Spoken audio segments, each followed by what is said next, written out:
Makanya kalau orang-orang posto di Pakistan ini orang-orang mewah, Allah Taala di hari-hari bicara kebesaran Allah. Sampai-sampai dengan binatang, dengan kambing, dengan sapi, dengan tiang rumah, tiang masjid, bicara kebesaran Allah Taala. Allah Khaliq, Allah Malik, Allah Razik, menciptakan, Allah memelihara, Allah memberikan rezeki, Allah Taala. Kita tidak berkuasa, yang berkuasa Allah Taala. Kita tidak bisa memberikan manfaat sedikit pun, apalagi memberikan mudarat terkecuali dengan izin Allah Subhanahu wa Taala. Keadaan-keadaan alam telah diatur oleh Allah SWT. Matahari diterbitkan Allah SWT daripada timur ke barat.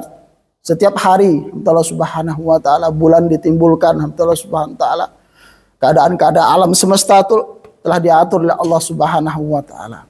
Langit tanpa tiang diciptakan Allah SWT. Matahari, bulan, seluruhnya Allah Subhanahu wa Ta'ala. Silih bergantinya waktu, malam, siang, panas, turunnya hujan, Allah Subhanahu wa Ta'ala telah diatur oleh Allah Subhanahu wa Ta'ala.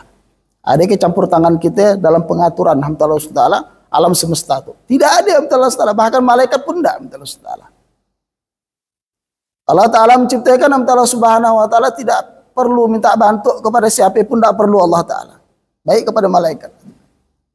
Allah Ta'ala menciptakan bumi, Allah Ta'ala katakan kun fayakun, terjadi dengan kehendak Allah Subhanahu wa Ta'ala. Begitu juga Allah Ta'ala menciptakan langit, Allah Ta'ala tidak perlu bahan tidak perlu. Bantuan tidak perlu, Allah Subhanahu wa Ta'ala. Tempat tidak perlu, Allah Subhanahu wa Ta'ala. Tidak perlu. Allah Ta'ala menciptakan. Kalau manusia itu Allah Ta'ala menciptakan sesuatu perlu bahan. Misalnya nak buat rumah perlu semen, perlu besi dan sebagainya. Perlu karyawan, Allah Subhanahu wa Ta'ala. Perlu macam-macam, perlu waktu, Allah Ta'ala. Ya Allah SWT tidak perlu Allah SWT dengan kepada siapapun. Dengan karyawan baik malaikat Allah SWT tidak minta bantu hadirin. Kalau manusia untuk buat rumah saja Allah SWT perlu Allah SWT kepada orang yang membantu dia hadirin.